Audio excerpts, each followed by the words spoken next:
Të nderuar shikues, mirëmbrëma, mirë se erdhët në Të Pashoq. Takohemi si çdo të mërkurë së bashku për të ndalur tek aktualiteti, por jo vetëm. Edhe sonte do ta nisim me kryelajmin e çdo dite që na shoqëron për 18 ditë me radhë. Në Shesh tashmë po protestohet në ditën e 18 kundër qeverisë dhe Edi Ramës, por edhe më gjerë kundër gjithë establishmentit vjetër politik. Për diskutuar për këtë, por jo vetëm, kam kënaqësinë kem sërish në studio Ilir Kullën, ekspert i sigurisë. Mirëmbrëma, mirë se erdhët. Përshëndetje. Ajo intervista e fundit bashku bë më shumë se sa virale me popullin e tortës, gjetje nga ana jote.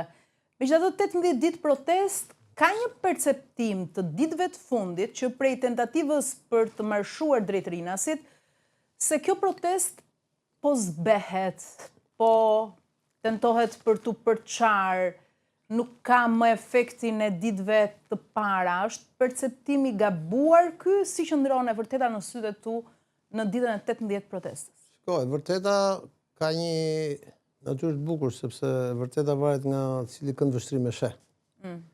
Pra, se cili kënd vështrim që sheh është e vërtet, po duhet ta shohësh se kush e sheh, si e shpjegon dhe nga cili kënd vështrim e sheh. Historiku i kësaj protestës është i thjeshtë. Filloi si një protestë shumë e vogël në Nart, në Zvërnec. Vijoi me një protestë akoma më të vogël tek drejtoria e policisë Tiranës. U përball me injorimin e partive politike, të autoriteteve etj.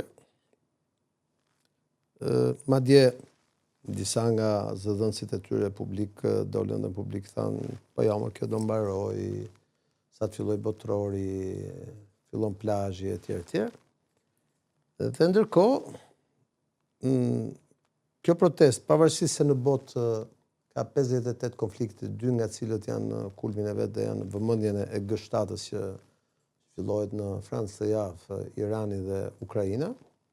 Kjo protestë është transmetuar dhe vazhdon të transmetohet live nga mediat më të rëndësishme botërore, me të cilat komunikoi në një konferencë për shtyp vetë kryeministri i Shqipërisë.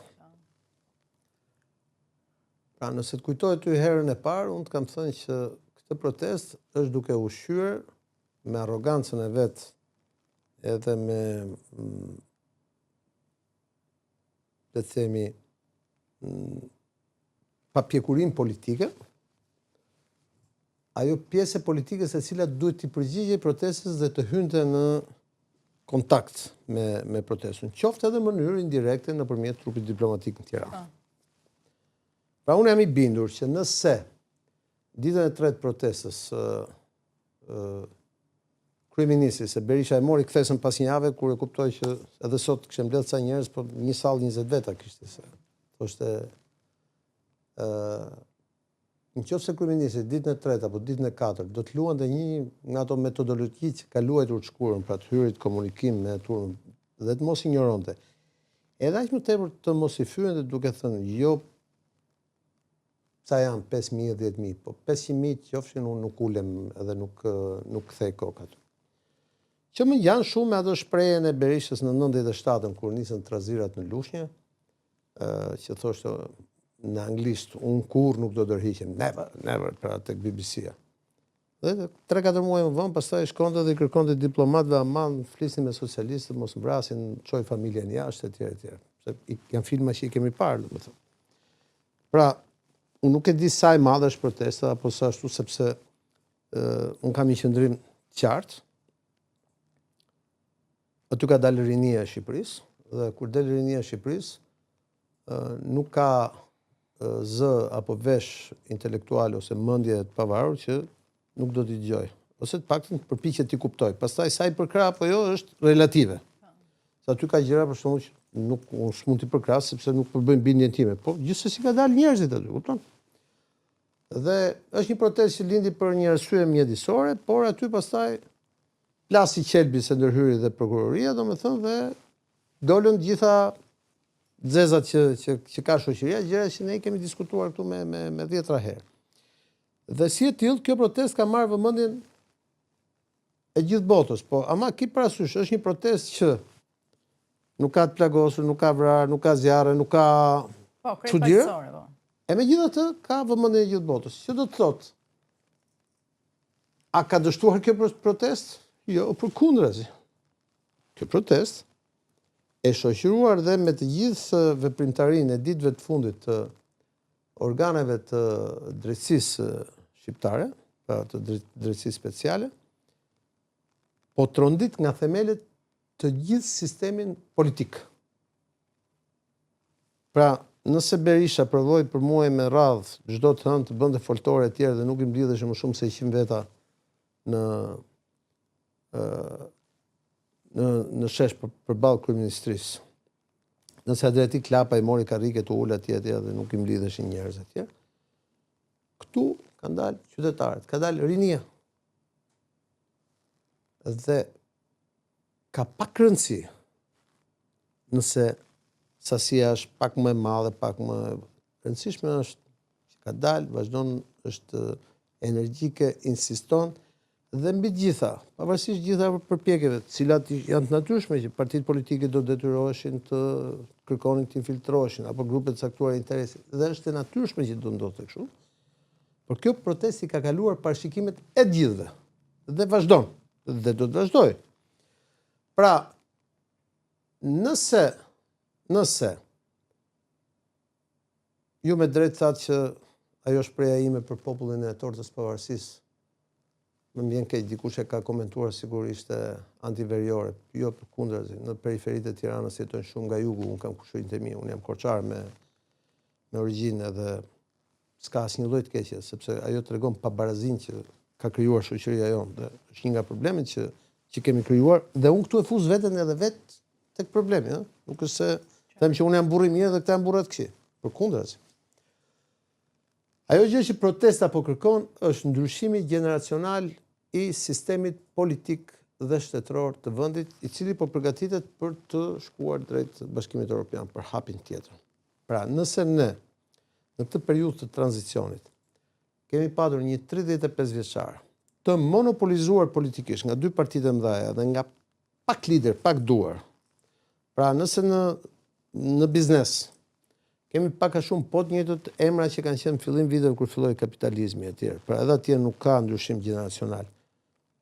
Idem në media, por tashmë kjo protestë dhe rrjetet sociale treguan që s'të duhet më as televizioni për këtë punë. Po. Atëherë na çon që të reflektojmë që unë them që kjo protestë jo vetëm që ka mbërritur objektivat, po i ka kaluar. Dhe do t'ishte në mençurinë e një lideri politik si Edi Rama, që të kuptonte që mesazhet e asaj proteste, nevojën për tranzicion që transmeton ajo protestë, ta udhihte vet ai duke bërë atë që i ka thënë një miku të vet, që është dhe miku im shumë vite përpara, duke thënë që unë do të jem lideri i fundit i tranzicionit në Shqipëri. Çdo lloj forme që bën atë mohus,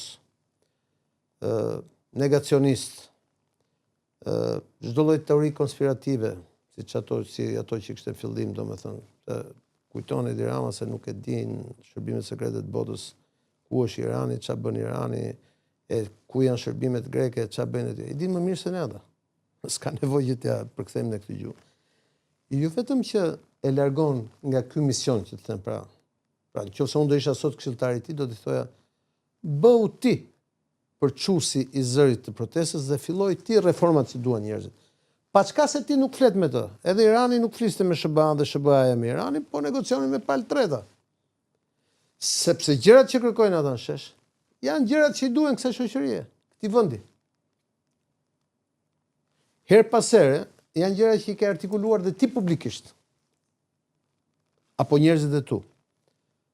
Dhe unë mendoj që në javën e tretë të protestës, protesta jo vetëm që është forcuar, sepse nuk shihet forca e protestës nga a u rrit numri apo paksuar numri, se ta shpjegova. Fillim fare ishin shumë pak veta. Megjithatë, vajtet e ku vajt. Por shihet nga procesi që ka nisur dhe ki parasysh që bipolarizmin politik të betonizuar me marrëveshjen e vitit 2008 mes Berishës dhe Ramës, ky është problemi, e shkatroi kjo protestë. Kam thënë në Kosovë para 2 ditësh, duhet ta sqaroj mirë, pra unë nuk jam partizan i kësaj gjëje. Por kam thënë që nëse sot ata njerëz janë shesh me populizmin që është krijuar, sepse ata janë populistët. Dhe sistemi populist në politikën shqiptare, pra me rrjetet sociale etj. Nuk e kam futur unë. Unë jam i shkollës Fatosnanos, që duhen institucionet partijake, duhet demokracia partijake etj. Nuk e kam krijuar unë, e ka krijuar kjo dyshja, pra futjen e populizmit, rrjetet sociale etj. Nëse sot, pra, për shkak populizmit që kanë krijuar dhe ka udhëhequr Edi Rama këtë proces, pa më të voglin dyshim, pra populizmin politik, nëse ata sot do të çonin për shembull zërin dhe thonin Altin Dumani kryeministër dhe në zgjedhjet e ardhshme, kurdo që të bëjnë ato, Altin Dumani bëhet kryeministër. Po as është më i miri, edhe as e kupton nga politika, sepse është populli, janë njerëzit. Dhe këtë ta thot një njeri që nuk se ka ndonjë simpati personale për Altin Dumani. Altin Dumani përfaqëson atë grup njerëzish që ka shkatruar klasën politike, një pjesë të tyre miq të mi personal, po edhe politik, me punën që ka bërë. Pra si prokuror, bashkë me basinë e prokurorëve të tjerë, sepse ata njerëz që kanë dalë aty janë njerëzit të cilët për shumë vite, por edhe ditët e fundit, jo vetëm që nuk janë përfaqësuar, po janë injoruar, janë anatemuar, dhe unë mendoj që një klasë serioze politike, në mënyrë që të mos e lërë vendin që të shkojnë atë për plasin e famshëm që të thash, më mirë ulu dhe merru vesh me këta se sa të vi populli i Tortës. Dhe erdhi populli i Tortës, se gjithë ata njerëz që dolën aty nuk është se i nxorrën gjithë nga bloku. Më mirë merru vesh me këta blogerët, e peti si tallte blogerët. Më mirë të merre vesh me blogerët apo me këta të tjerët. Prit se mund vinë të tjerë. Edhe unë mendoj që këtu, pavarësisht eksperiencës të dy, dhe Berisha edhe Rama kanë treguar një papjekuri politike, por Berisha tregoi një dinakri. E kuptoi, edhe filloi të marrë kthesën butë. Jo se duhet mbështetja Berishës, se ashtu. Mirë, bën vetën ai. Por e kuptoi që këtu ka një dallgë, e cila mund të kthehet edhe tsunam. Prandaj thash që klasës politike i takon që të interpretojë mesazhet dhe thotë, po më ne kemi parlamentin. Të gjitha ato gjëra që thonë ato, ne do t'i kalojmë tani me ligj. Ai ditë e Diona që në 2017-ën kryeministri i sotshëm propozoi atëherë që të bëhet një ligj për referendumet. E ka kërkuar më vonë dhe Ilir Meta para se të shkonte në burg kur iku nga presidenca, edhe kur ishte në presidencë. Po s'do kishte asgjë të keqe, është komplet europiane që të ketë një ligj për referendumet dhe projekti i Zvërnecit, të cilin unë e përkras si projekt zhvillimi, po s'ka asnjë rëndësi sepse zëri im është një zë, asgjë më tepër. Do të ishte shumë demokratike që projekti i Zvërnecit, projekti i Rriollit, të gjitha projektet zhvillimore, natyrore, të gjitha projektet edhe ambicioze që marrin në referendum. Ai peti, Italia bëri ndryshimet. Në drejtësi tha, po do kërkojmë tha një konsensus popullor, një referendum popullor. S'ka asgjë të keqe. Çfarë është e keqe? Vazhdimi i mohimit, i injorimi, pastaj sharja, etiketimi i protestave të tjera. Dhe unë të betohem që unë nuk kam menduar që Edi Rama, që është një nga liderët e lëvizjes studentore të viteve 90, 35 vjet më vonë do të bënte saktësisht atë që bënë ata të Partisë Punës me lëvizjen studentore atë. Dhe kjo, për mendimin tim, është një autogol politik jo i vogël. Atëherë, ju e cekët pak, doja një koment lidhur me, po themi, të gjithë qasjen që ka treguar kryeministri Edi Rama në 18 ditë të protestës. Ai ka dhënë intervista të ndryshme për mediat huaja, një ditë më parë edhe për Vanity Fair, dhe thotë se nuk largohet.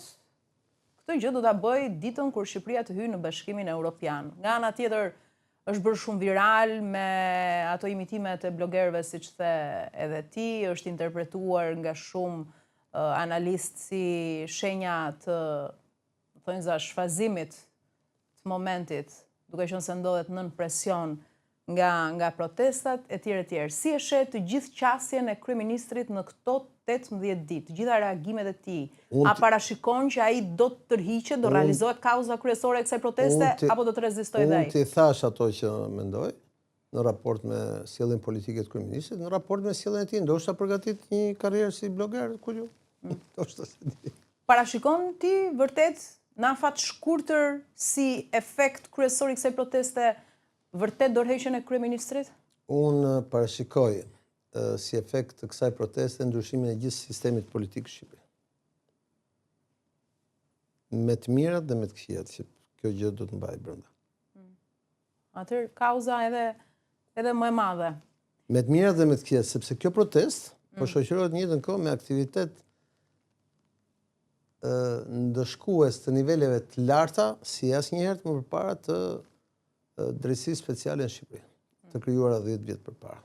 Po, me aq sa e njeh ti kryeministrin, pse zgjodhi të bënte ato lloj shfaqjesh gjatë ceremonive për 35 vjetorin e Partisë Socialiste? Ato imitacionet që në ato korniza nuk e kishin parë ndonjëherë kryeministrin me thënë drejtën.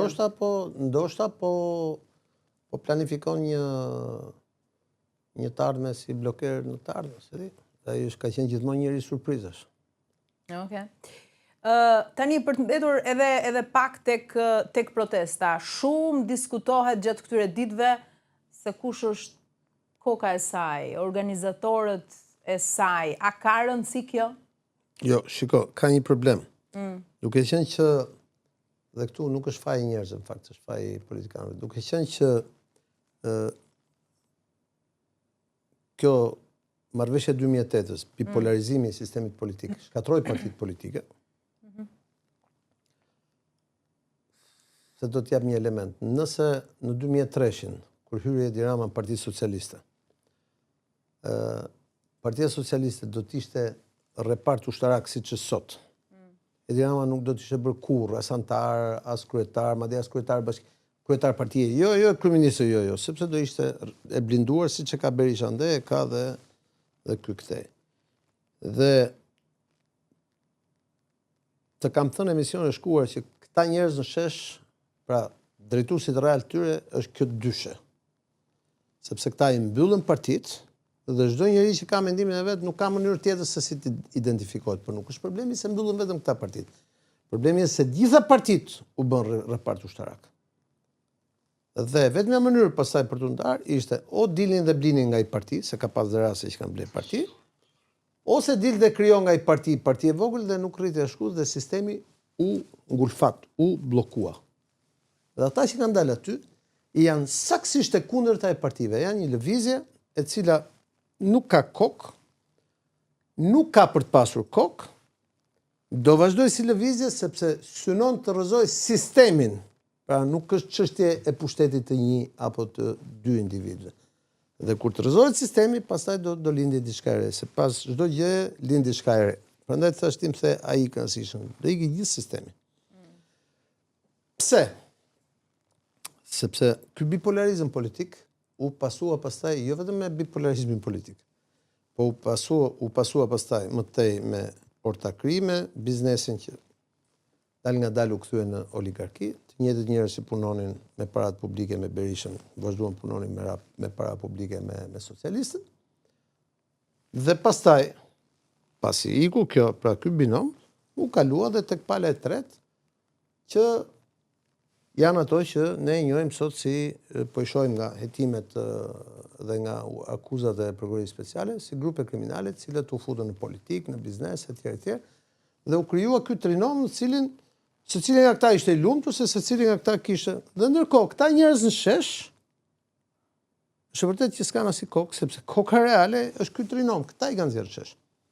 Se nëse, me që më ktheve edhe një herë tek populli i tortës, indikatori që dallon një shoqëri është klasa e mesme. Kemi biseduar këtu edhe për humbjen e referendumit të Melonit, edhe për humbjen e Orbanit. Kujtohet. Dhe të kam thënë që shiko, lufta në Gjirin Persik, arma, pastaj ishte edhe lufta në Rusi përpara, po në Ukrainë, domethënë, por lufta në Gjirin Persik që ishte shpejt, domethënë, krijoi një armë shumë të rrezikshme për çdo klasë politike, që ka emrin inflacion. Pavarësisht se ky tallej me bordin, jo bordi kështu etj. Në jetën reale të njerëzve ajo gjë e dyfishoi koston e jetës. Dhe këtu flasin për njerëz, nuk flasin për njerëz që blen rrënjullini që të fusin lekët me fuqi poshtë rrënjëshullirit. Tu flasin për njerëz normal që ai inflacioni, ai çmimi i naftës, ai çmimi i benzinës, ajo rritja e çmimit të drithërave atje i përgjysmon jetën. Pra atë që është në varfëri e çon të marrë ushqim të gazani plerave. Dhe në momentin që shteti social shkatërrohet dhe ti nuk reagon më, nuk dëgjon më, përkundër se po thosh bëhesh agresiv dhe fillon dhe i sulmon, sepse ti duke menduar që kontrollon ato rrjetin, ato mediat kryesore mendojnë që kontrollon të informacionet e tjerë. Atëherë kthesh dashje pa dashje, pavarësisht se pastaj mundohesh të etiketosh sikur po je përballë një sulmi hibrid që është bashkuar gjithë bota kundër te pa shpjeguar pse, dashje pa dashje. Ti ke krijuar një armat njerëzish të cilët nuk ke dashur të dëgjosh, edhe kur të kanë votuar, se gjysma atyre njerëzve ty të kanë votuar, s'm kanë votuar mua. Edhe kur të kanë votuar, ti nuk ke dashur të dëgjosh, pse? Sepse ke menduar që sistemi që ke krijuar është i mbyllur dhe funksionon. Dhe tani kërcejnë, doli kjo goca, unë se kisha parë ndonjëherë me thënë drejtë, se dija që ishte as deputete kjo Neo Malsoria, se pas kanë vënë parë. Po do të sisja për atë. Doli kjo, domethënë, dhe mua më vjen për të qeshur, sepse unë e mbaj mend mirë si vjeshin dikur kandidatët për deputet në Partinë Socialiste. Kam qenë vetë kandidat për deputet në Partinë Socialiste në 2005 dhe kam qenë djalë i ri. Po nuk kishte organizat bazë që nuk të votonte. Unë kam shkuar në organizatën bazë të fshatit Çiflik në vitin 2005 dhe më kam përmendur dhe kushëritë e gjyshit që kishin qenë ballist. Dhe ç'pun ke ti që vjen te partia jonë, se ti vjen nga një familje e djathtë e tjerë. Nëse unë ka dhe sqarimet, kandidova, gara politike ishte forte e tjerë dhe unë jam krenar për gjithat periudhe edhe për periudhën që kam kaluar në Partinë Socialiste. Edhe me Edi Ramën më tje, kupton, nuk është se... Po për të shpjeguar se si funksiononte, pra kishte një demokraci të brendshme, absolute. Me të mira dhe me të këqijat e veta që kishte gjë. Tani, kur ti i ke hequr mundësinë njerëzve të flasin, të përfaqësohen, kur ti ja merr njerëzit dhe koton 23 vjeçësh, 24 vjeçë. 26, po. Po ç'n si ka? 25 kur e bën deputete. Po, e vërtet. Ti mendon se njëjë socialistët atë? Hiç asgjë. E mori ky e koptoi e çoi direkt para në listë. Një zonë super djathtë, që është Shkodra. Ky merr një 24 vjeçë e çon ambasadorin Katar. Shiko, diplomacia është një gjë shumë serioze. Nuk është një gjë në cilën ti mund të bësh eksperiment. Politika është një gjë shumë serioze. Nuk është një gjë që mund të bësh eksperiment. Shteti është shumë serioz. Dhe kur gjitha këto pastaj bien, ty të bie imali. Të bie edhe imazhi dhe tash ti mendon se janë mërzitur socialistët e vërtet që iku Mariana Koçeku? As pak, se nuk i ka pyet kush kur e vun. Thjesht erzin këtij politikisht ja kanë marrë vetët. Bisedat që bënte ish zëvendës kryeministri e tij se si etiketonte atë. Intervistat e ish zëvendës kryeministrit e tij që sot është zvisur dhe gjërat që ka thënë për të. Koçeku që doli sot që akuzonte që po më kërcënojnë bandat e tjera të lidhura me Partinë Socialiste, familjen dhe kjo. Pra të gjitha këto gjëra janë produkt personal i mungesës së një sistemi politik që të ka hequr filtrat. Dhe drama këtu është që unë dalin dhe Koçek tjerë pas. Nuk e njohët, gocën ishte herë e parë dhe thosh, qenë ka kjo, domethënë, kur e dëgjova ç'a është, ç'a profesion. Efekti protestës ishte hej drejt për drejt. Po prandaj po them që protesta po synon sistemin. Ndaj edhe unë them që po t'isha në vend të Edi Ramës, nuk do merresha me ta sulmoja protestën, sepse ka dhënë të kundërtën, kundër efektin. Po do shkoja në parlament dhe do thoja, e para, pa pas nevojë, do flisja me këta trupit diplomatik që janë në Tiranë, se ata komunikojnë me protestën, duket qartë që ata komunikojnë tashmë. Dhe do i thoja, okay, më jepni pak kërkesë dhe ashtu, do merrja edhe Berishën, do i thoja, futemi pak në parlament se këtë do populli. 1, 2, 3, 4, 5, 6, 7, 8, 9 ligje, po, do futesha, do thoja, okay, nga ky moment e tutje, gjithta, megjithëse unë se di pse ka ata ministrat, se i ka kot nuk dija, ke gjuna e fjalë të mëçur nga një ministër këto ditë. Do në janë sikur mos janë aty. Ata do kishin ikur gjithë në shtëpi, po tisha unë domethënë, do thoja, kot që kot jeni shkoni në shtëpi, se nuk duheni për asgjë. do merja përfaqësues të shoqërisë civile, të botës akademike, të botës biznes, ka shumë përfaqësues Shqipëria që mund. Ndoshta edhe nga ata që janë aty. Dhe do thojë, kemi një periudhë tranzicioni sepse do ta fusim Shqipërinë BE-ja, Shqipërinë për cilën flet ai. Që thotë unë do ta fus. Por nuk ka unë në demokraci. Uni ka ngrënë koka më të forta se sa koka e Edi Ramës. Ka ngrënë njerëz që kanë pas armë bërthamore. Uni. Ka ne në demokraci. Dhe do thoja, po, këta janë fëmijët këta janë rinia jonë. Dhe do thoja, këta nuk duan të flasin me mua. Po, s'ka asnjë rëndësi. Do kaloja ligjin për referendumet, do organizoja referendumet, do rishikoja ligjin për zonat e mbrojtura siç e do Bashkimi Evropian, do filloja një seri reformash me këtë parlament dhe me Berishën dhe do thoja, në 2027, atëherë, me që janë dhe zgjedhjet vendore, me që do bëhet dhe samiti NATO-s tu etj, do udhëheqim në mënyrë të përbashkët një tranzicion që në 2027 të kemi dhe zgjedhjet përgjithshme, edhe zgjedhjet vendore, edhe këta njerëzit që janë shesh, bujën të futen në parlament, bëhen pjesë e politikës, bëhen pjesë e ndryshimit me kënaqësi më të madhe, po t'isha unë. Dhe të garantoj unë që atëherë po protesta se ka dhe njerëz racionale aty. Protesta do vinte duke rënë. Duke vazhduar këtë lloj sjellje, do prodhoj saktësisht komplet të kundërt. Siç e ka prodhuar këto 3 javë. Tani, ti ma e zaurove pyetjen për Mariana Koçekun, po vetëm një fjali shkurt, a duhet ta dorëzoj ajo mandatin? Pse duhet ta dorëzoj mandatin? Po sepse socialistët pretendojnë që është fituar në cilën e tyre. Po pse duhet ta dorëzoj ajo mandatin? Ajo siç e ka marrë, ajo nuk duhet merrte mandatin. Po pse duhet ta dorëzoj ajo mandatin? Ku pse budallaq është? Të bëjt një jetin gabim që bën ata deputetët e opozitës që dorëzojnë mandatet dhe përfundon rruga. Ajo dorëzoi mandatin. Po ti do shohësh që do jenë tjerë që do ndjekin. Do e ndjekin thua? Po sigurisht do ketë njerëz tjerë, sa disa pak nësi ka aty brenda.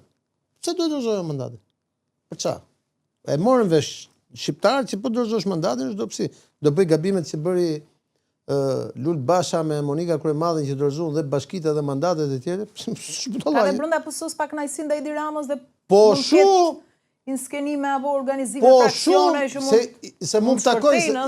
Po se di, po ka shumë, mund të takoj shumë se janë anoist gjysma atyre që kanë ngel atje. Po çfarë thon? Prandaj tash unë gjërat që kanë thënë kundër Ramës nga brenda llojit janë më të rënda se ato që kanë thënë nga jashtë llojit. Nuk ka thënë asgjë më tepër. Nuk ka thënë asgjë më tepër Berisha dhe Meta kundër Ramës se që kanë thënë ata të vetët. Edhe publikisht edhe në këto përgjimet që kanë dalë etj. Erzin politikisht nuk e kanë marrë këta Berisha, Meta e këta të opozitë. E kanë marrë ata të vetët. Që mos kthehemi te etiketimet te çka kanë thënë etj, akuzat etj. Çfarë tha Arta Dade?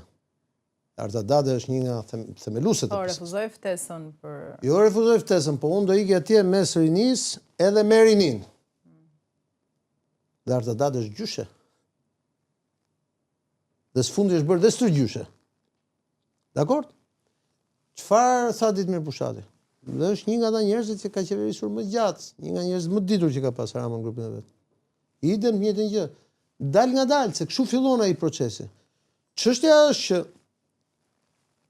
në cilën metodologji i zgjodhe këta njerëzit si punë e Koçekut që i fute me metodologjinë e rrjeteve të TikTokut, që po ankohesh tash, që thua është lufta hibride, me metodologjinë apo të votës brenda Partisë Socialiste dhe Demokracisë së Brendshme. Pra, po korrë çka ke mbjell. Nuk hyri ndonjëherë, unë se kisha dëgjuar këtë Koçeku me thënë drejtën, se të thoja çfarë është kjo neomalcore. Ky i merrte i nxirrte atje në atë TikTokun e vet, në atë çka kishte aty në atë podcastin që bën vet për ditë dielë, nxirrte aty jepte në intervistë vetëm kur i shifje aty, po deputet. Kush janë këto? Hiç. Nga erdhën, hiç. Ku çfarë profesion? Hiç. Hiçin shumëzoi me hiç del, po tani atë hiçin e ke prodhu vetë dhe prandaj je duke marr hiçin. Po përplasjet e Ramës në distancë me Iranin, me zëvendësin e Ministrisë Jashtme iraniane, ndërkohë që sot deklaroi sërish se jemi në luftë hibride nga Irani. Shiko, se kush e bën luftën hibride, se kjo është një temë shumë interesante. Dhe çfarë ka ndodhur me Akshin? Dhe kush ka bërë luftën hibride dhe çdo të ndodh me Akshin dhe me hetimet e Akshit, to do t'i sqaroj shumë shpejt prokuroria speciale. Dhe unë besoj që janë pikërisht shërbimet e huaja dhe diplomacitë e huaja që e dinë më mirë se tjerë se çka ka ndodhur atje. Por duke qenë që unë jam gjithmonë shumë i kujdesshëm në raport me hetimet që bën Drejtësia Speciale në Shqipëri, sepse janë gjëra që ecin atje, shumë shpejt do ta marrësh përgjigjen edhe për këtë. Okay. Sepse mendoj që shumë shpejt Prokuroria Speciale do na tregojë ngjarje të tjera që kanë ndodhur në këto vite dhe një nga këto është dhe kjo. Në situatën ku ndodhemi, kemi hyrë në javën e tretë protestës.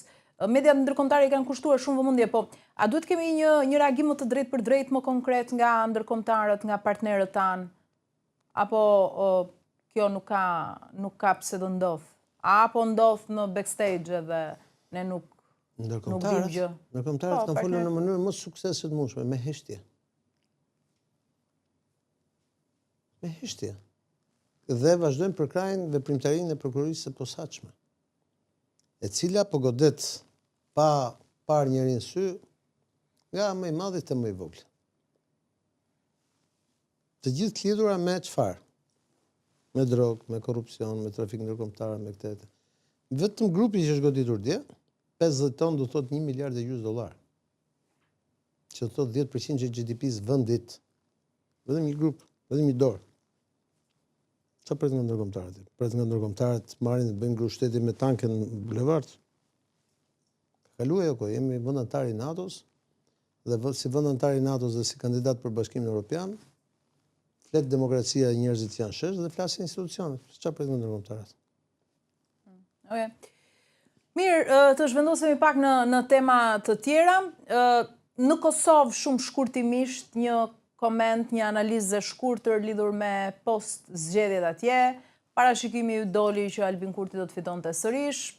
Ndoshta numrat janë pak më pak, deri tani 53 mandate. 53 mandate ai qeverisi vetëm. Apo ta thonë, do fitoj për qeverisur i vetëm, do marri minoritetet, se ai që ka 10 deputet nga minoritetet, 61 duhet për qeverisë atje. Do kërkoj një marrëveshje për presidentin, nëse këtu parashikohet që ngërçi do të vazhdojë. Po s'ka çfarë të vazhdojë, sepse ki parasysh një gjë, Partia Demokratike e Kosovës ka humbur 40.000 vota. Ajo bomba që do bënte Vjosa Osmani nuk ndodhi. LDK-ja është forcë e tretë. Sepse Kurti nuk do të lëshojë pra në Jo, nuk ndodhi. Nga gjithë kjo gjë nuk është dobësuar Kurti, janë dobësuar këta tjerët. Mirë, po në dhjetor vitit kaluar fitoi më shumë ai. Po s'ka asnjë lloj rëndësie, ai ishte vetëm, po ngelet vetëm. Një deputet, 2 deputet më shumë, s'ka asnjë lloj rëndësie. Simbioza është e njëjtë. Ka një shprehje shumë bukur sicilianët. Ta them sicilianë apo ta dhe italisht po. U provato, u riprovato, è inutile che u provi, che chiù provi, chiù ti indutrovi. Qartë. Il provato e riprovato è inutile che lo provi perché più lo provi peggio lo trovi. Që do të thotë të provuarin dhe të riprovuarit. Është e kot që ta provosh, se sa më shumë ta provosh aq më keq do ta gjesh. Pra, çështja këtu nuk është që fiton Kurti, që të jemi të qartë. Se ta kam thënë edhe një herë tjetër. Çështja këtu është që humb opozita. Pse? Sepse opozita nuk reflekton me realitetin. Pra, kjo lloj opozita atje e para nuk ka lider. Se ky është problemi kryesor. 40.000 vota për një parti se PDK-ja janë shumë. Sa aq është Kosova. Më pak. E para është që humb opozita, e dyta është që s'ka lider. E treta është që ata nuk e kuptojnë që me këtë sistem zgjedhor, sa herë që të shkojnë, do të dekurajojnë të tyre dhe do e bëjnë më të lehtë fitoren e tij. Ka shans Vjosa Osmani të jetë presidente? Asnjë shans. Asnjë shans. Asnjë shans. Jo, nga që e ka emër të pa negociuar PDK-ja. Po, LDK-ja, po s'ka asnjë shans. Asnjë shans. Ai do bëj atë që ka bërë, ai do shkoj dhe do i thot PDK-s. LDK. PDK-s mund të thot PDK-s dhe AK-s do i thot zgjidhni një emër nga lufta, ai ta bëjmë president. E përjashton LDK-n, domethënë nuk. Po s'ka asnjë problem, vazhdoi LDK-ja punën vet, sepse LDK-ja rimori Vjosa Osmanin dhe nuk mori vota më shumë. Suksesi Vjosa Osmanit nuk ndodhi. Se që të bëhesh, se nëse Vjosa Osmani u bë herën e kaluar, mos harro, u bë sepse Vjosa Osmani ishte një sukses në 2020, i jashtëzakonshëm elektoral, dhe Vjosa Osmani dhe Albin Kurti përbënin terren. Dhe morën votat. Tashmë kjo gjë s'ka ndodhur. Kështu që dy gjëra mund të bëjnë Albin Kurtin të ndryshojë opinion. Një, nëse del Hashim Thaçi nga burgu dhe rimerr në dorë partinë dhe mendon të ristrukturojë gjithë opozitën dhe të bëhet kundër Albin, ose nëse partitë atje prodhojnë një kundër Albin. Për sa kohë Albin Kurti e ka fushën bosh, po të njëjtën gjë do bëj. Do bëj qeverinë, do bëj parlamentin, do të ashtu zvotohet. Ikin prapë zgjedhje. Dhe këta nuk është sepse është provuar disa herë për 4 zgjedhje për një vit, domethënë. Këta nuk është se kanë për të dalë ndonjëherë më të fortë nga ky proces. Ta the, po ta përsëris, nuk fiton Albin Kurti, humbin këta. Dhe me këtë variant Albin Kurti mund të vazhdojë edhe 10 vjet. As se ka merak fare, as nuk shqetësohet fare, institucionet e ka atje. Këta të huajt e kanë kuptuar që duhen marrë vesh me këtë, sepse historikisht Kosova ka qenë kështu. Dikur ka qenë Rugova dhe vetëm. Rugova ishte aq i fortë në 2000, sa i thoshte elektoratit vet, jepi dhe ne i votë këtyre partive, se do na zhduken gjitha që të kemi një lloj demokracie. Vdiq Rugova, shkoi Ramushi në burg, edhe ç'a ndodhi pastaj? Ndodhi që erdhi Hashimi dhe një 10 vjeçar Hashimi ishte mbret, ishte vetëm. Filloi Hashimi rënin jo gjykata speciale, u ngrit dal nga dal Albini. Tashi Hashimi është në burg, Rugova është mbarë për 21 vjetësh, 20 vjetësh fal. Albini është vetëm. Kështu që në filozofinë politike të Kosovës kjo gjë është e pandryshueshme. Ky ishte parashikimi im dhe kështu ndodhi. Tani unë mendoj që nëse partitë politike në Kosovë nuk e kuptojnë që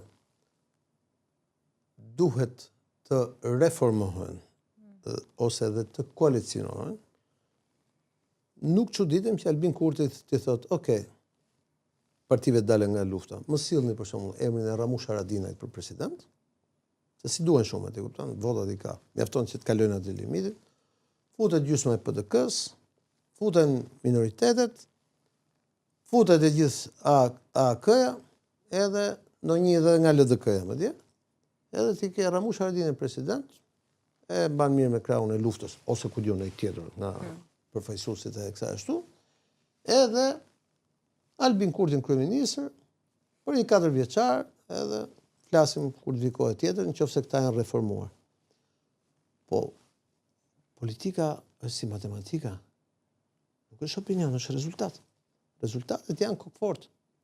Ai ka marrë më shumë se 2 fishi i PDK-s, gati 3 fishin e LDK-s dhe AK-ja mirë që mbijetoi që fut parlament sepse mund të zhduket. Tani, në këto kushte, nëse partitë politike në Kosovë, këto të opozitës, nuk e kuptojnë që kanë nevojë të domosdoshme të përshtaten dhe të reformohen nga brenda në mënyrë që të krijojnë një opozitë të gjerë të bashkuar, kjo punë siç ka qenë ashtu do të jetë, nuk është se Okay. Mirë, të ndalemi pak në kryelajmin e këtyre ditëve në arenën ndërkombëtare, marrëveshja e famshme SBA-Iran me 14 pika, s'ka më sanksione, s'ka më armë bërthamore. Deri tani është de facto dhe diskutueshme në publik, por de jure pritet të firmoset në Zvicër. Izraeli është kundër, e tjerë. Si e she erdhi fundi luftës në sa duket? Edhe një herë, siç e patëm parashikuar. Patëm parashikuar që do sulmonin Iranin, e sulmuan. Patëm parashikuar që nuk e mundin dot Iranin, nuk e mundin dot. Tani, lajmi sot ishte që Katari do blej $1 miliard nga borxhi i jashtëm i SBA-s, pra do investoj $1 miliard në SBA, po kështu Arabia Saudite, po kështu Emiratet, po kështu Kuwaiti, aleatët arab në gjithë, dhe do rifilloj tregtia ndërkombëtare. Sepse logjika të çonte këtë gjë, që e para njëherë Irani tregon një kapacitet ushtarak që pakush e dinte që kishte. E dyta, Irani bëri një lëvizje strategjike që ishte bllokimi i Hormuzit, që ishte e pamundshme për të zhbllokuar dhe bllokoi ekonominë e botës, sapo diskutuar. Po. Gazin, naftën e gjithë këto historitë e tjera. Kështu që a mundej që SBA-ja të shkatërronte gjithë ekonominë botërore dhe gjithë aleatët e vet në gjë vetëm për qeverinë Netanyahu? E aq më tepër kur në nëntor janë dhe zgjedhjet në Amerikë. Po, mes mandat. Dhe sondazhet treguan që ka rënje të dukshme. Atëherë, me që Amerika është një vend i madh, demokratik, funksionojnë institucionet e tjera. Pavarësisht dëshirave të individëve, qoftë ky individ edhe presidenti Shëbas, nuk ka rëndësi se kush është, në fund fare fiton puna e institucioneve, fiton logjika, fiton arsyeja, fitojnë instrumentat me cilat drejtohet shteti dhe me cilat funksionon bota. Sepse jo rastësisht Amerika është lideri i botës. Pikërisht sepse është kështu. Unë mendoj që kjo gjë do t'i kushtoj politikisht Netanyahu në 15 shtator kur do bën zgjedhjet në Izrael, dhe ai do të jetë fundi politik i tij dhe ndoshta edhe fundi juridik, sepse ai ka disa procese gjyqësore në Tel Aviv. Po megjithatë do mbetet për të parë. Mendoj që SBA-ja rimerr edhe një herë rolin udhëheqës në gjirin persik në pjesën e botës arabe. Pikërisht për shkak sepse është fuqia që importon naftën nga kapitalet e tjera e tjera. Mendoj që Irani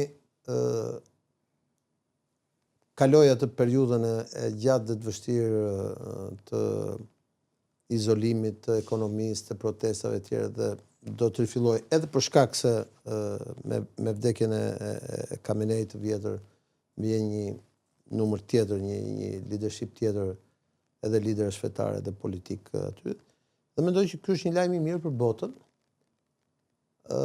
por sigurisht nuk është akti i fundit i kësaj gjë, sepse ki parasysh që iranianët vërtet kanë rënë dakord që mos zhvillojnë armë bërthamore, por kanë prodhuar një sistem raketor të frikshëm. Dhe iranianët treguan që ja që proxyt u paskan dash, sepse kërcënuan bllokimin e botës edhe me Yemenin. Tregoj që me sistemin raketor mund t'i bllokojë gjithë vendet arabe që janë aleatët e perëndimit. Por mendoj që lufta në gjirin persik tregoj që BE-ja është më e dobët se kurrë. Që ka një domosdoshmëri për rishikimin e politikës ekonomike dhe të jashtme të Bashkimit Evropian. Mendoj që në kushtet e kësaj marrëveshje ka dalë një vend tjetër lider në atë rajon që është Pakistani, që është aleat i Kinës. Mendoj që vizita e Trumpit në Kinë ishte decisive për të mbërritur te ky rezultat që u mbritën. Mendoj gjithashtu që Rusia luajti një rol jo të vogël, pra është një skaker në botën aziatike të paqësorit të Oqeanit Indian, me cilën ne do përballim në vitet e ardhshme dhe nuk do jetë e vogël. Pra mendoj që kemi të bëjmë me një situatë në cilën do ketë zhvillime të shpejta ku elemente të tillë të ekonomisë si inteligencë artificiale, si industria që zhvillohet me mikroprocesorët, me mineralet e rralla e tjera do të marrë një ritëm akoma më të shpejt, ku tregtia botërore, siguria ushqimore, siguria detare, siguria transportit, pra gjitha llojet e sistemet të sigurisë botës do marrë një tjetër perceptim dhe që vendet do të kuptojnë që prit se nuk është një budallëk të kesh për shembull GDP-n e mbrojtjes dhe sigurisë 5%. Sepse nëse Irani nuk do të kishte një vend kaq i fortë, do të kishte ndodhur atë që izraelitët shpresonin që me sulmin ndaj Iranit do të ndodhte rënja e Iranit nga brenda, sot ne do të kishim një panoramë komplet tjetër në Azi. Por mendoj një të gjë që tash i hapet dhe rruga që Irani do ndërtojë gasjellsat dhe naftësjellsat me përfurnizimin e Indis edhe të Kinës, gjë që nuk do krijojë edhe pak xhelozi në Moskë. Mendoj që këto 6 muaj luftë e kanë ndihmuar shumë ekonominë ruse, sepse çmimet u rritën shumë dhe rusët kanë shitur sasi të mëdha nafte, gazi, drita e lënë parë etj. E mbi të gjitha mendoj që pikërisht kjo luftë do t'i hapë mundësinë që të ketë edhe një ndryshim politik në çështjen Rusi-Ukrainë, por edhe një rotacion të brendshëm politik në Ukrainë për shkak të nevojës që ka Ukraina për të dalë nga lufta dhe për të futur në sistemin e ri ekonomik, sepse në 4 vjet e gjysmë luftë e ka lodhur shumë ekonomikisht. E aq më tepër që Evropa nga kjo që ndodhi këto 6 muaj me Iranin doli jo e dobët, po doli e papërfillshme. Sigurisht që do ketë surpriza, mendoj, edhe në zgjedhjet e ardhshme në SBA. Edhe atje nuk do jetë pa reflektim kjo gjë. Po për momentin Donald Trumpi po korr një sukses diplomatik jo të vogël, të cilin e mori me kosto të lartë, po e mori. Do të thënë, nëse e marrim mirë qënë që firmoset marrëveshja SBA-Iran, vendoset përfundimisht paqja mes tyre, bilanci ose më saktë konkluzioni i bilancit të kësaj lufte ishte që nuk ishte as humbës dhe as fitues, apo? E saktë? Kjo luftë nuk pati as humbës as fitues. Jo, kjo luftë nuk pati humbës, sepse po të ishte humbur njëre nga vendet do zhduke, po mendoj që Irani nuk është fitues. Imponoi kushtet e veta, bllokoi Hormuzin, bllokoi vendet arabe, nuk ra regjimi. Kundërzi. Problemi është do shohim si do shkojnë zgjedhjet, pra kjo do përcaktoj. Nëse Netanyahu humb pushtetin shtator, do thotë që humbi Netanyahu. Do kemi durim edhe 2 muaj sa të vi shtatori. Okay. Tani, duke qenë se janë dhe punimet e samitit të G7-s, vazhdimisht këto ditë presidenti i Ukrainës Volodymyr Zelensky ka bërë ftesë për një takim kok më kok homologut rus Vladimir Putin, por nga Kremlini nuk është pranuar, lidhur me zhvillimet me luftën në Ukrainë-Rusi. A do të kthehet Trump tashmë, meqense mbylli këtë vatrën e Iranit, të bëjë diçka edhe për Rusi-Ukrainë? Apo nuk është problemi do kthehet Trump. Trump u investua shumë në një marrëveshje dhe ishte Zelensky dhe europianët që bllokuan. Tash nëse europianët mendojnë që do vazhdojnë të shumë, do vazhdojnë. Problemi është çfarë fundi do marrë kjo gjë, sepse Rusia po të vazhdojë kështu, vazhdon perfekt. Po pra, si është fundin e Rusi-Ukrainë? Rusia po vazhdojë kështu, është perfekt, ka marrë 1/4 e territorit, çmimet i ka të larta, ekonomia ruse është ngritur, rubla është forcuar, është krijuar një sistem tjetër tregtar, po ndërtohen gazsjellcat dhe natësjellcat që lidhin me Kinën, autostradat mëdha që lidhin me Kinën, me Indinë. Vetë në Shqipëria importojmë 40% naftës nga India, ndërkohë që India s'ka naftë, do të thotë që është naftë ruse. Pra, sistemi i sanksioneve nuk ka funksionuar etj. Kështu që nuk është problemi. Problemi është çfarë do bëj Zelensky. Pra, nëse Zelensky do pranoj planin Trump të para 2 viteve për paqe, atëherë do të kemi një paqe të shpejtë. Nëse Zelensky mendon që mund të qëndrojë akoma edhe 1 vit me luftë dhe mund të qëndrojë ekonomikisht, edhe europianët do t'ja paguajnë edhe luftën dhe rrogat edhe borxhin e jashtëm, atëherë do të kemi vazhdim të luftës. Ka që thjesht. Problemi është kush fizikisht merr dhe çon parat në Ukrainë. Sepse Ukraina është vend i madh. Shiko, Ukraina është vendi më i madh në Evropë, Diona. Po. Dhe nëse do të kemi një antarësim të shpejtë të Ukrainës, Bashkimi Evropian do duhet të mendojë edhe pagesat për këtë vend antar të Bashkimit Evropian. Prandaj Italia ka një qasje shumë më realiste në raport me këtë çështje. Italia thotë, në fillim duhet të fusim vendet e Ballkanit Perëndimor në Bashkimin Evropian, pastaj Ukrainën. Nëse këtu vazhdon logjika e francezëve, që gjithsesi Macroni është me 6% sot, edhe gjermanëve që do fusim Ukrainën në Bashkimin Evropian, atëherë ne do kemi antarësim të shpejtë të Ukrainës në Bashkimin Evropian, atëherë ne do të kemi vazhdimin e armatimit të Ukrainës, vazhdimin e luftës, edhe atë që kemi parë deri tani do vazhdojmë ta shohim në numra të shumë fish. Kështu që këtu varet nga vendimarrja. Një gjë është e qartë që nga 2019, nga Covidi e deri më sot, me gjitha këto lufta dhe konfliktet që kanë ndodhur, perëndimi nuk ka dalë më i fortë, por ka dalë më i dobët.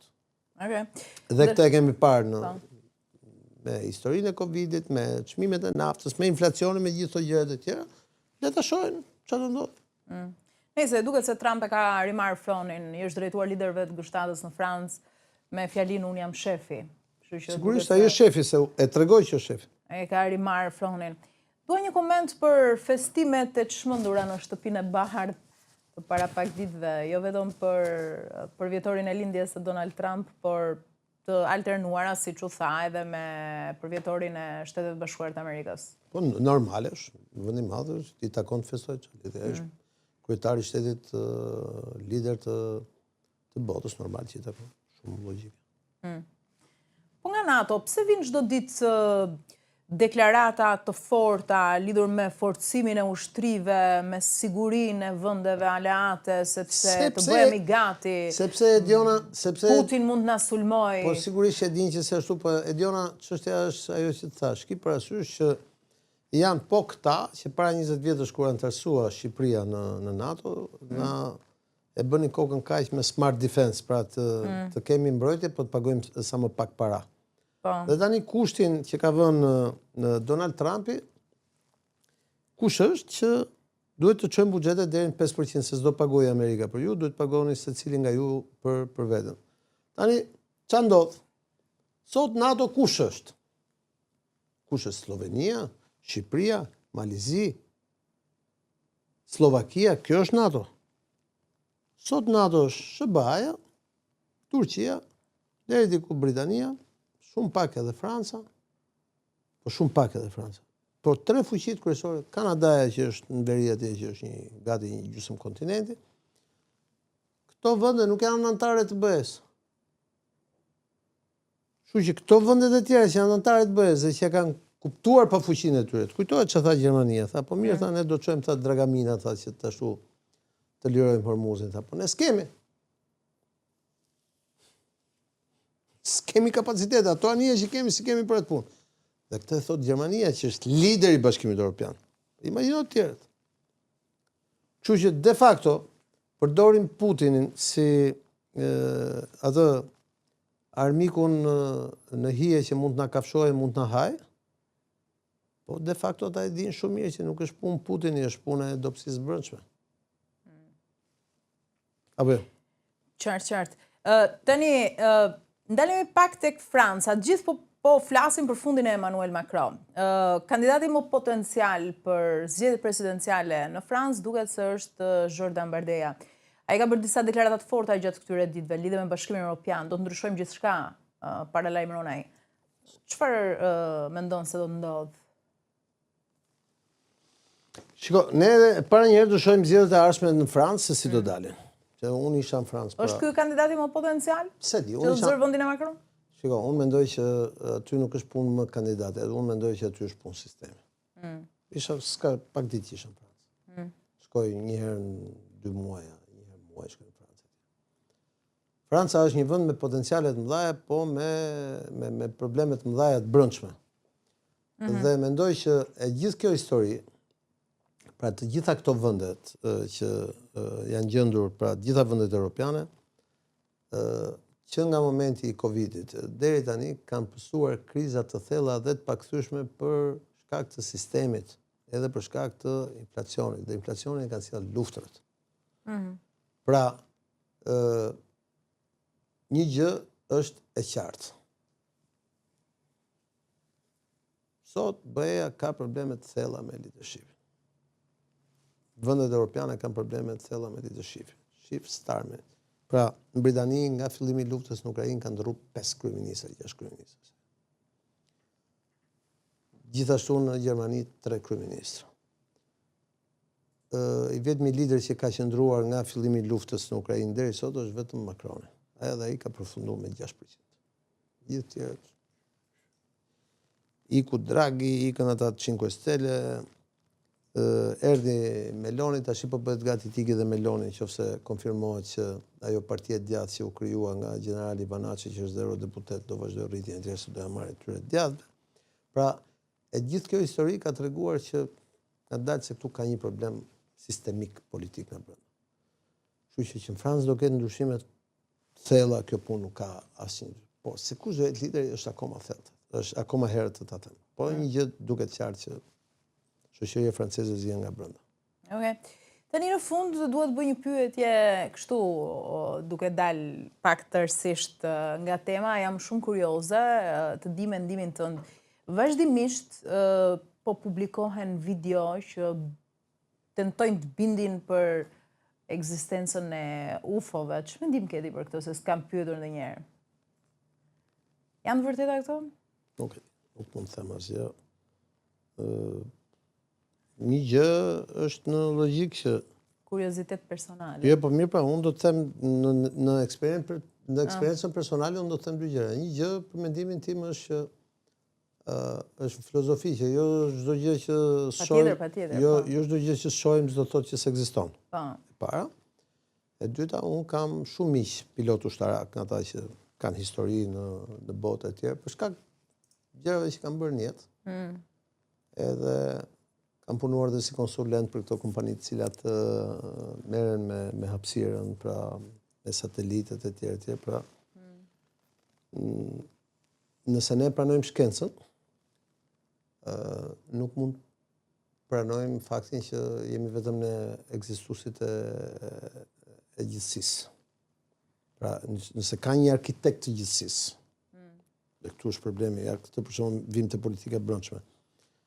Këtë s'po kupton zoti Rama, që zoti Rama nuk është arkitekti i gjithësisë dhe nuk ka në dorë kolonat e tempullit Solomonit ku të mbahet universi. Pra, nëse ne pranojmë që kemi një univers dhe kemi një gjithësi, nuk mund të pranojmë faktin që jemi vetëm ne. Pra, është çështje logjike.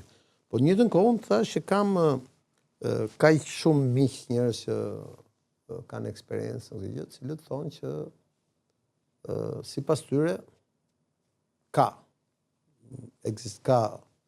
jetë në të tjera në gjithësi, po që ne nuk e dim dhe nuk arrim të dokumentojmë. Do është e mundshme, sepse ne në fund fare çfarë jemi? Jemi grimca të kësaj gjithësie të mëdha, domethënë, të madhe, por të variantin që ka UFO, që do vinë na pushtojnë UFO-t, që toka është e shenjtë, këto gjëra kështu, unë kam qenë dhe vazhdoj të jem larg logjikave konspiracioniste, konspiracionit e këto gjëra, sepse nuk